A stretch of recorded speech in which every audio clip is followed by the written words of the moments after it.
Hello friends, welcome back to cine Wikipedia. तो दोस्तों, मैं हूं विक्की मिश्रा और आज हम इस वीडियो में बात करेंगे फिल्म सोसाइटी ऑफ स्नो की। और ये फिल्म नेटफ्लिक्स पर हाल ही में रिलीज़ हुई है। ये एक सच्ची घटना पर आधारित फिल्म है।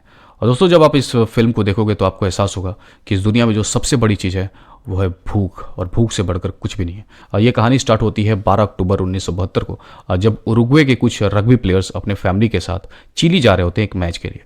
और उस वक्त फ़्लाइट में पूरे 40 लोग मौजूद होते हैं और पाँच, अगर हम बात करें 5 स्टाफ यानी कि क्रू मेंबर को ले लिया जाए तो पूरे 45 लोग इस फ़्लाइट में सफ़र कर रहे हैं। और ये बहुत ख़राब मौसम की वजह से इस फ्लाइट को कुछ देर के लिए, मतलब पूरी रात को के लिए रोक दिया जाता है। दोस्तों, अगली सुबह जब ये फ़्लाइट रवाना होती है फिर से, तो इसके जो कैप्टन होते हैं उनको कोहरे की वजह से दिखाई नहीं देता है और वो एक पहाड़ी से, यानी कि बर्फ़ की पहाड़ी से फ्लाइट को ठोक देते हैं, जहाँ पे फ्लाइट का जो पिछला हिस्सा है वो टूट के गिर जाता है, जिसकी वजह से 12 लोगों की मृत्यु हो जाती है तत्कालीन।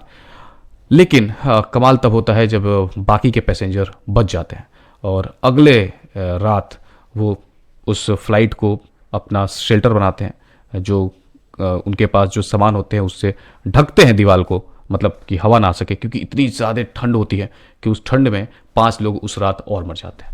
तो बचे 28। अब 28 लोग सर्वाइव कर रहे होते हैं अपनी ज़िंदगी, और उनको यकीन होता है कि लोग आएंगे, रेस्क्यू टीम आएगी और उनको लेकर जाएगी, क्योंकि ये एक बड़ा मुद्दा होता है। तो वो इंतज़ार कर रहे होते हैं मदद की। लेकिन अगले हफ्ते एक और महिला की मृत्यु हो जाती है और इस प्लेन के 27 यात्री जिंदा बचे रहते हैं अभी तक।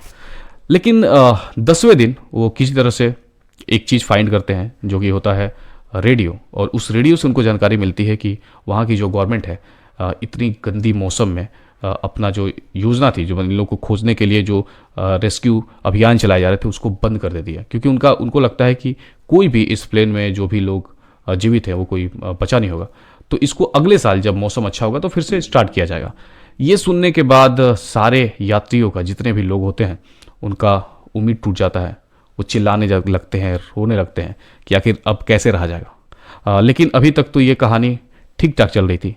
लेकिन दिक्कत तब होता है जब एक तूफान आता है उन पहाड़ों में, और जो उनकी फ़्लाइट होती है, जो शेल्टर होता है, वो बर्फ़ के नीचे चली जाती है और वहाँ पर 8 लोग की और मृत्यु हो जाती है और सिर्फ 16 लोग बचते हैं। लेकिन जो सबसे भयावह चीज़ होती है वो ये होती है कि उनके खाने ख़त्म हो चुके होते हैं। वहाँ पर सर्वाइव करने के लिए यात्री सीट खा रहे होते हैं, लेदर खा रहे होते हैं, और उसके बाद वो भी चीज़ें ख़त्म हो जाती हैं।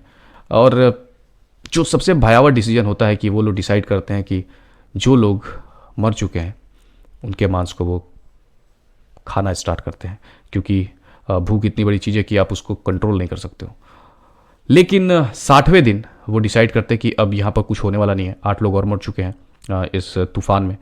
तो 2-3 लोग डिसाइड करते हैं कि चलो चलते हैं हम लोग, और 3 कुछ खाने लेकर निकलते हैं। और खाने क्या, वही अपने को पैसेंजर्स के बॉडीज़ को लेकर वो जाते हैं। लेकिन 2-3 दिन चलने के बाद उनको एहसास होता है कि उनके पास खाने बहुत कम है, और जब वो चोटी पर पहुंचते हैं तो उनको चारों तरफ से पहाड़ दिखाई देता है। तो वहाँ से डिसाइड होता है कि एक बंदा वापस जाएगा, और वो जो 2 लोग होते हैं वो हार नहीं मानते। वो बोलते हैं कि कोई फ़ायदा है नहीं, और वो स्ट्रगल करके 10 दिन और चलते हैं। और 10 दिनों के बाद उनको एक ऐसी जगह मिलती है, नदी, और नदी पर उन्हें एक इंसान दिखता है जिससे वो हेल्प मांगते हैं।